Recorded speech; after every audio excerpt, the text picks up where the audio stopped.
नमस्कार साथियों, गुरुकुल शिक्षा संस्थान में आपका स्वागत है। आज हम संस्कृत पाठ का प्रथम अध्याय मंगलम के बारे में अध्ययन करेंगे। इस अध्याय का पाठ परिचय से प्रस्तुत करते हुए आज चर्चा होगी, तो प्रारंभ करते हैं। परिचय के से प्रस्तुत पाठ मंगलम में 5 श्लोक विभिन्न उपनिषद से संकलित है। इन श्लोकों द्वारा सर्वशक्तिमान सर्वव्यापक संसार के आधार सभी कालों में विद्यमान रहने वाले सत्य स्वरूप ईश्वर की वंदना की गई है। उपनिषद वैदिक वाङ्मय के अंतिम भाग में दार्शनिक सिद्धांतों को प्रकट करते हैं।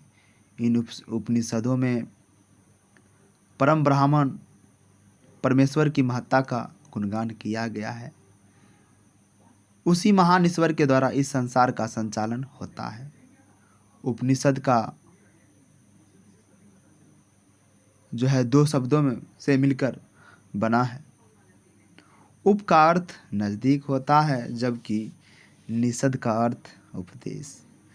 कहने का मतलब, अगर बात किया जाए उपनिषद का पूर्ण रूप से शब्दार्थ, तो गुरु के समीप शिक्षा प्राप्त या ज्ञान की प्राप्ति ही उपनिषद कहलाता है। तात्पर्य है कि उपनिषदों में आदर्श जीवन संबंधी ज्ञान वर्णित है, जिसमें व्यक्ति को निरपेक्ष भाव से कर्म करने, सुख दुख, लाभ हानि, मान अपमान आदि में समान रहने तथा सत्य धर्म की प्राप्ति करने की सलाह दी गई है। कारण है कि संसार नाशवान है, सत्य है तो मात्र ईश्वर ही है। इसके सिवाय धरती पे बाकी सारे भी जितने भी जीव जंतु हैं, सारे के सारे असत्य हैं। जीव का उद्धार तभी होता है जब व्यक्ति अपने सदाचरण द्वारा नदी की भांति ब्रह्म रूपी महासमुद्र में मिलकर एकाकार हो जाते हैं। तो ये हमारा पाठ का परिचय होता है। अब चलते हैं मूल पाठ में। प्रथम श्लोक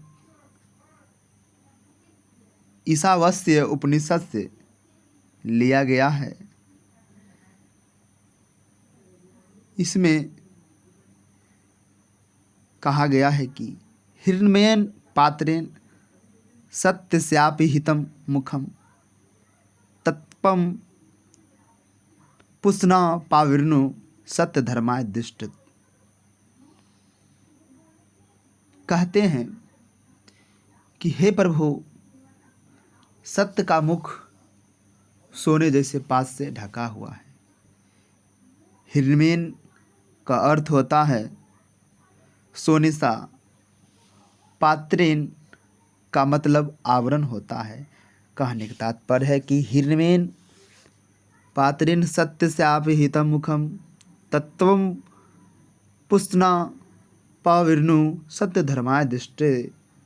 हे प्रभु, सत्य का मुख सोने जैसे पात से ढका हुआ है, इसलिए उस सत्य धर्म की प्राप्ति के लिए मन से माया मोह को त्याग कर दें, तभी सत्य की प्राप्ति संभव हो सकती है। सत्य की प्राप्ति तभी संभव हो सकती है जब मनुष्य माया मोह को त्याग दे, तो सत्य की प्राप्ति हो सकती है। अगर इसकी व्याख्या की जाए तो ये जो श्लोक है ईशावास्य उपनिषद से लिया गया है, जो कि मंगलम पाठ से उद्धृत है। इसमें सत्य के विषय में कहा गया है कि सांसारिक माया मोह के वशीभूत होने के कारण विद्वान भी उस सत्य की प्राप्ति नहीं कर पाते हैं। कहने का मतलब है कि संसार में जो लोग मोह माया में रहते हैं, माँ है, भा है, बाप है, इस रूप में जो भी लोग मानते हैं, समझते हैं, वो कभी भी माया मोह में भटक जाते हैं। वो कभी भी सत्य की प्राप्ति नहीं कर सकते, क्योंकि सांसारिक चकाचौंध में वह सत्य इस प्रकार ढक जाता है कि मनुष्य जीवन प्रयत्न अनावश्यक भटकता रह जाता है। इसलिए ईश्वर से प्रार्थना की गई है कि हे प्रभु, उस माया से मन को हटा दो ताकि परमपिता परमेश्वर से साक्षात्कार हो सके, अर्थात जीव प्रभु का दर्शन पाकर जीवन मरण के फंदे से मुक्त हो सके। कहने का मतलब है कि मनुष्य मोह माया के कारण, भोग विलास के कारण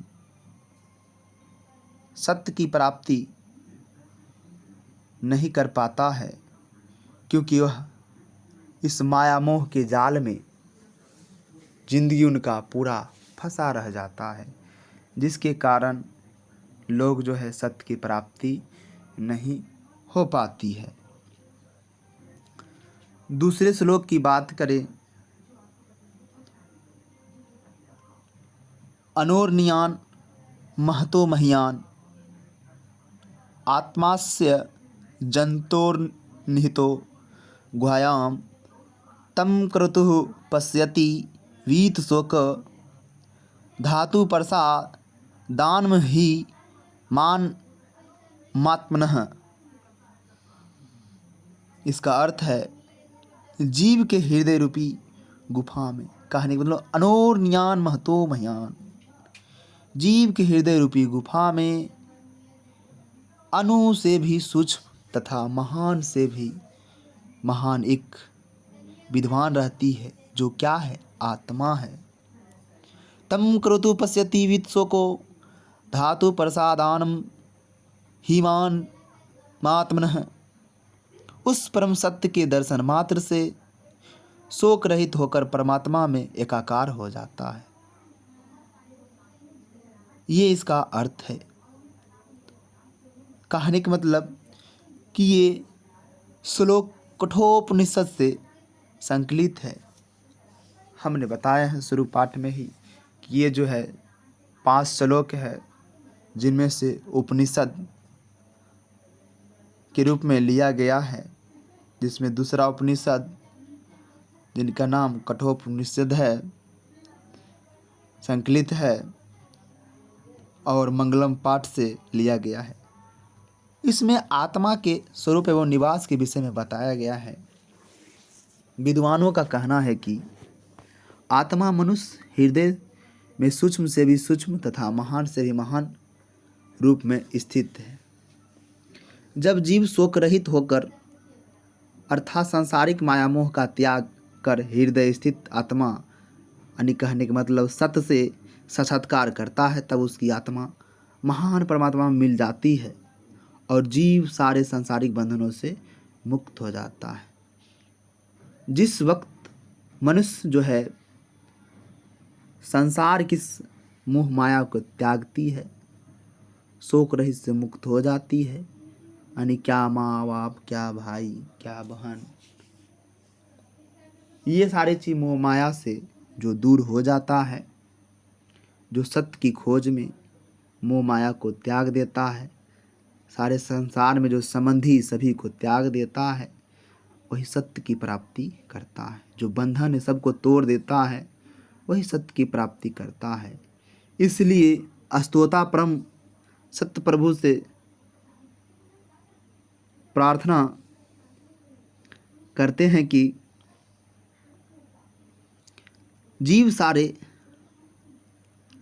सांसारिक बंधनों से मुक्त हो जाता है, उसकी आत्मा महान परमात्मा में मिल जाती है जब वो संसार में सारे मोह माया को त्याग देते हैं। कहते हैं प्रभु, हमें उस दीप प्रकाश से आलोकित करो कि हम शोक रहित होकर अपने आप को उस महान परमात्मा में एकाकार कर सके।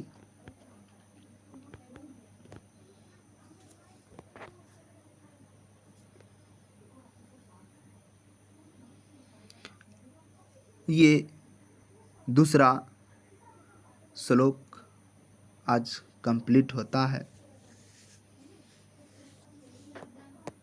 बाकी वीडियो अगले पार्ट में प्रस्तुत की जाएगी। धन्यवाद।